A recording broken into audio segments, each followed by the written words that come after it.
We're here at the Lascaris War Rooms, former British headquarters renowned as the strategic nerve centre during World War II. Today, I'll meet Dexter Cutajar, NetRefer's head of commercial, where we'll discuss how the company adds value through the account management team. Dexter, another of the teams you direct at NetRefer is the account management team. Going back to the company's values, clear, fair, trusted, how do you and your account management team implement those values to maximize customer retention and consistent growth, both for NetRefer and, on the other hand, for the client businesses themselves? So within the account management team, clear, fair and trusted really sits at the core of everything we do. In NetRefer's business model, NetRefer works on a subscription-based model, whereby the real value comes from longevity, client longevity. The only way you get to ensure that longevity and get the most out of that relationship, that partnership, both from a commercial perspective and from a business ad perspective, is through being clear, fair and trusted, and bringing those values to every part of your interaction with the client throughout the client journey. The client's journey at NetRefer has changed in the past, and it will keep on changing. It will keep on evolving depending on the industry requirements, market requirements, the product itself, the service, the accompanying service offering. At NetRefer, we have a group of hand-picked individuals that form part of the account management team. And for these individuals, the client journey is their mission. They're on a mission, and their mission is to ensure that these clients are catered for, that their voice is heard within the business. So each account manager owns a portfolio of partners, a portfolio of clients. That account manager is the CEO for that portfolio of clients, So again, linking in the values, clear, fair and trusted, inside out. And the account managers, together with the sales team, are the ambassadors of how we deliver that service and how we ensure that that message and that service gets to the end client. So those account management team members, are they regularly checking in with clients, monitoring their accounts and the metrics? I guess you have key measurements that you're trying to keep within certain bounds. Yes, we have key metrics. And not only key metrics, but we have a framework that governs account management.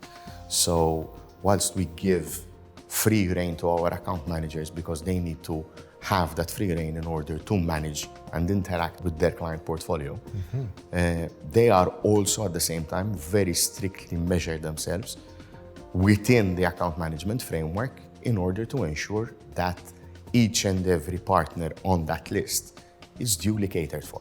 I see. Dexter, tell us a little bit about the new and improved technology and solutions that NetRefer is offering to your partners and clients, and particularly how those new technologies are affecting them from a commercial standpoint. So, interestingly enough, we're just coming to the end of a very intense project, which was Lift and Shift, where we essentially took our technology and we adopted new technology. So now we're very close to having completed the Lift and Shift to the cloud. We're literally weeks away from completing the entire project. And this gives us now, so knowing clearly what technology we will be using in the future enables us now to start taking action in terms of the continuous development and maintenance of the existing product, as well as new and improved functionality. And should that be relatively seamless from the point of view of the clients, the partners, or? Yes, so in terms of rollout, we always look at seamless rollout. Now here you're dealing with technology, and technology, whenever you make changes in technology, you cannot always guarantee that it will be seamless. But our teams push, and they're constantly pushed, even by the senior management team, the management team, to ensure the transparent introduction and change whenever there is change. Which I presume also involves some training and preparation for the clients on what's coming, what's going to change, and how they can ensure a smooth transition. We've been preparing for lift and shift now for over 3 years. Right. We executed over a period of 6 months. The project had its ups, had its downs. We've hit walls. We had to adapt quickly. But again, having the buy-in from all the internal teams then allows you to adjust accordingly. Right. And was it a tiered rollout that you do clients in various phases, or? It was a staggered rollout. Right. It was a staggered rollout. Again, the staggered rollout was done in a way to ensure minimal disruption to each and every client whose database was being lifted and shifted to this cloud infrastructure. Very interesting. Dexter, pulling back a little bit, talk about how you feel NetRefer differentiates itself from its key competitors in the affiliate marketing space, and how those competitive advantages impact clients from a commercial standpoint. So, NetRefer, beyond the product, because you don't get, again, especially in such a fast-paced industry, you don't get to your 15-year mark, to your 15-year anniversary by just delivering a product. Right. It's the product coupled with the service. And as I was saying before, this is technology. In technology, things go wrong.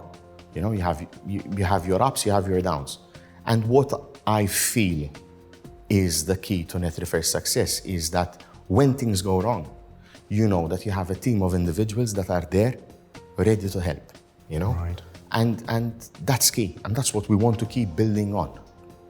That's the NetRefer of the future. We need to have open lines of communication. We have to have transparent lines of communication, to deal with the evolving circumstances that not only NetRefer, not only its partners, but the industry as a whole will be going through over the next 5 years, 10 years, and beyond. But the partners presumably are encouraged, you do the maximum to make them feel that you're there ready to respond if problems come up, as the markets evolve and as the scenarios change. Yes. And everything we've done. So everything we've been building upon throughout the past years was to ensure that the framework, that the structure was in place for our operational teams, because they're the troops on the ground. Right. At the end of the day. Right. They're the troops on the ground. They're the people that are interacting with our partners.